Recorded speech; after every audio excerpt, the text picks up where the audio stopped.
There's been a lot of talk lately about people using the AI to create all of this great content. So I thought that I'd put that to the test for my niche and see how well it works. First off, here's ChatGPT, and let's look at these limitations.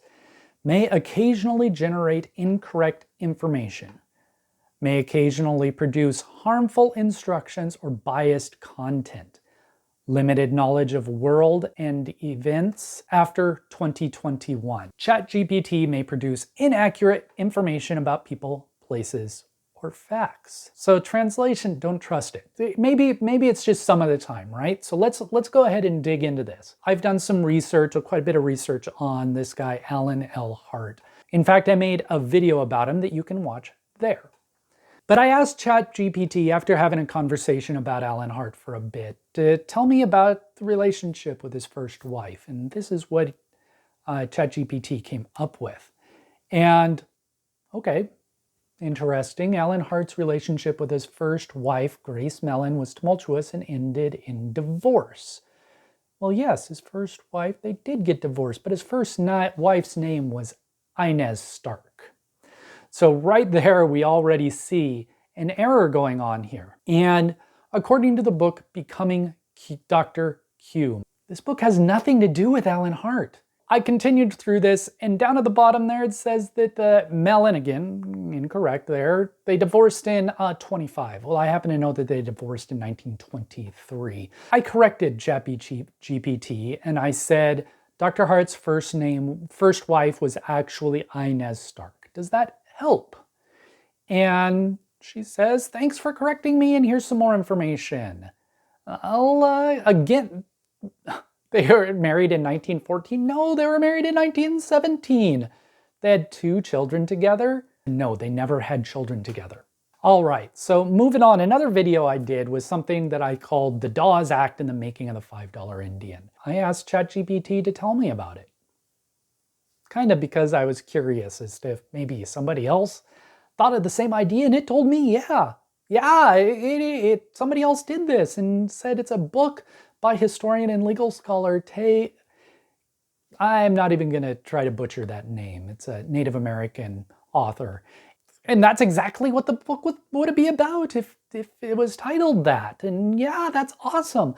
So I said, okay, well, let's check this in WorldCat. Well, WorldCat is basically a database that connects into libraries all around the world. Well, WorldCat has never heard of this book. So I said, well, let's check the author. And there are 335 results in here, and none of them appear to have that name.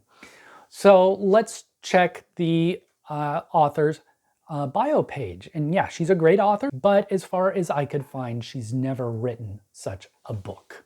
Liar, liar, pants on fire. I want ChatGPT to tell me I don't know. ChatGPT appears to be more human than I'd really like. So we move on to another topic. And I said what it was the significance of bread in ancient Egyptian culture and religion. And it gives me some great information, and I'm reading through this and it's like, yeah, that sounds great.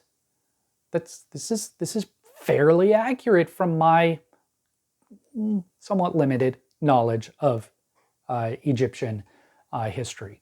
Specifically, I looked at the works cited, these 3 books that it used in order to get this information. And I said, okay, can I find any of those online? And in fact, I could. I found Flinders. ChatGPT gave the date as 2005, and that's actually a reprint, and it's a much older book that is available in the public domain now because it was published more than 95 years ago. And I only found a couple of references to bread, and mostly it's stuff like this, where he says, bread is not always eatable, as some villages only make dirty little pats of maize, but good, though heavy, flatbread is made at nearly all towns and most villages. So he's talking about how the bread in Egypt now, according to him, this is the 19-teens, 1920s, according to him, The bread now is no good. So if you want to bring your own food, you're going to bring it from England. All right, so I say I'm trying to find your reference to bread in the diet of common people in this book. And she says, unfortunately, as an AI language, I don't have direct access to specific book page contents.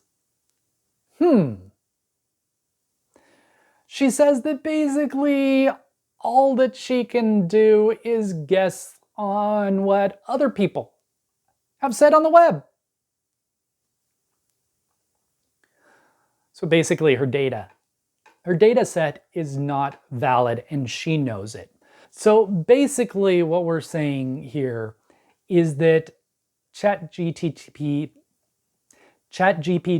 if it doesn't know something, like a lot of humans, if you don't know, you just kind of make stuff up that sounds good, sounds like it's going to be right.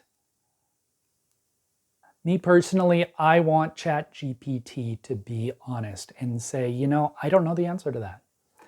Or it could, maybe there could be a trigger like, I want you to make stuff up, or I don't want you to make stuff up. So I'm looking for facts, or I'm writing fiction. Needs to be some way to trigger ChatGPT to do that. But in order for those facts to really be good, ChatGPT needs to have validated access to the database. Then we get into copyright infringement and all that kind of thing. So it's really hard to have ChatGPT be accurate because the data that it has is limited to what people have put out there. Yes, ChatGPT will write a paper for you, but it doesn't have any passion. It doesn't have you behind it. And as we have shown here, it's not accurate. When I create my videos, I want them to be as accurate as possible. I do make mistakes. People are fallible. So is ChatGPT. And I would say that it's a lot more fallible than us at this point in time. We can do the research and we can determine what's a valid source and what's not. ChatGPT has a lot more difficulty doing that.